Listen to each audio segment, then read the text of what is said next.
Punta tayo sa mga tanim ko, guys. Ulang araw, guys. Tingnan nyo, oh. Aking mga tanim. I-share ko lang uli sa inyo. Ang aking luya na napakataas na malapit na yang sa bewang ko. Meron nga pala akong tanim na saluyot. Ayan, oh. Saluyot, tsaka nitong rambutan. Dalawa na yung rambutan ko na yun. Nasa nyo isa. Yung isa, oh. Kasabayan niya, pero hindi pa rin nagdadahon. Ito isa malaki na, oh. Sibuyas ko. Ito yung luyang isa. Ito yung luyang isa. Nauna ito. Itong malaki na to. Maulang araw, guys. Grabe. Ayun yung sambong ko. Laki na rin, oh. At shoutout sa kalamansi ko na hindi pa rin nagbubunga. Saka itong lemon na to. Ito ang aking ampalaya ngayon, guys, oh. Medyo masaya naman siya na ulan. Malapit ng palitan niya kasi natutuyot na yung iba, oh. Pero may bunga pa rin siya. Laban lang. Sa susunod ko na yan papalitan. Sunod na ako magtatanim. Ito yung panahon na nag-i-smog dito sa lugar natin, dito sa Cavite, sa Tagaytay, sa Batangas. Actually, guys, nagpunta kami kahapon sa sa Tagaytay. Ay, hindi. Ano ba, sa Manila. Nagpunta kami ng MOA. Alam niyo ba, hanggang doon sa Manila, abot ang smog? Ay, grabe. Talaga, ang sakit sa mata, guys. Sobra. Meron ako nung i-upload. Baka ito ang maunang upload ko kasi mabilisan lang to. Nagmamadali. Actually, nagmamadali nga ako kasi merong kukuha ng mga basura ngayon, eh. Sinaglit ko lang to habang maulan. I-share ko rin sa inyo. Ito siguro mauuna o yung pagpunta namin sa MOA. Hindi ko alam, guys. Basta upload lang ng upload. Kung ano mga nangyayari sa buhay-buhay sa araw-araw. Ayan. Then, maiksi lang din tong aking vlog na to. Share ko lang sa inyo tong mga tanim ko. Dito sa aking mini garden. Ayan. Teka, ko lang to. Kuha natin ng picture pang thumbnail. Aking mga tanim. Sa mga paso-paso lang. Ayan.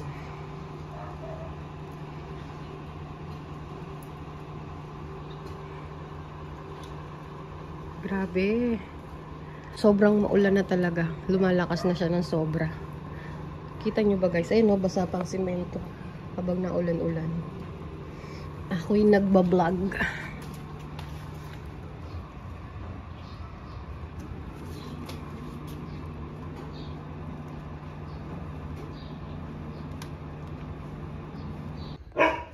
Kukunin ko na to, guys. At isasama ko na sa aking lutong pakbet. Ayan na siya, oh. Paliti na talaga siya.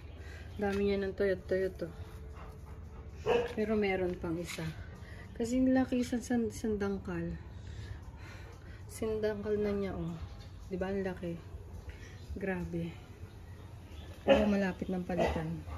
Kukunin ko lang yung mga dahon na yun. Sasama ko na rin sa lulutuin kong pakbet. Sayang siya, oh. Pero kailangan ng palitan. Lalo na to, yan, ang laki-laki, o, diba? Kasi laki na ng kamay ko, guys, so, isang dangkal na, mahigit ng dangkal. Lalagay ko sa lutuin kong pakbet. Ayun, nagigisa na ako ng baboy. Ay, sarap nito, mamaya. Sasama ko na to sa vlog ko nung isang araw. Kasi sabi ko, diba, iluluto ko na yan. Okay, kunin ko na yan maya-maya. Ngayon kaya kong kunin ng walang gunting. Ay, ayun, hindi. Ayun, nakuha ko na siya. Oh, ayan. Ay, nakakatuwa naman. Oh, ang laki, diba? Kasi ang laki na ng ko. Mas malaki pa sa kamay ko yan. Nakakatuwa. Ito yung pangalawa. Hindi, ito yung unang mas malaki. Yung kinuha ko nung nakaraan, sinama ko sa pakbit din, eh. Malaki na rin yun, eh. Pero mas malaki to.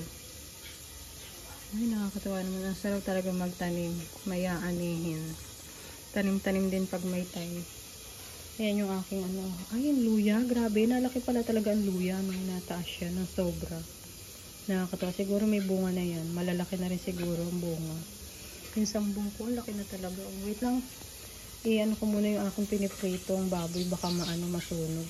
Na guys. Ito na yung nakuha kong ampalaya. Nakakatuwa, ang dami yung sariwang-sariwa. Pero marami pa siya kasi sasama ko sa sa munggo yun sa isang araw. Ayan, sasama ko sa pakbet. O, diba ang ganda? Pag may tinanim ka talaga, may aanihin ka. Kaya tanim-tanim din pag may time, guys. Ganda ng ampalaya. Kung nakaraan, kumuha ko ng ampalaya, wala siyang pait. Ang kinain ko. Nilagay ko pa nga sa ensalada kasi sa sobrang laki niya rin. Hinati ko, nilagay ko sa gulay. Tapos, yan, ensalada. Nakakatuwa naman.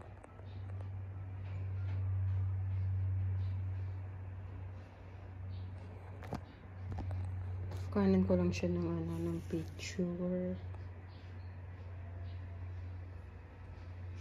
Kain na tayo. Tanghali na. Ayan na yung luto kong pakbet.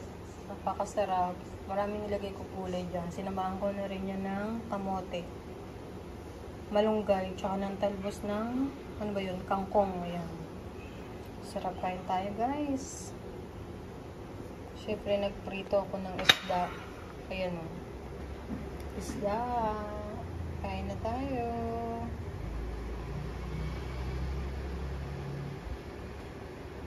Sarap nito.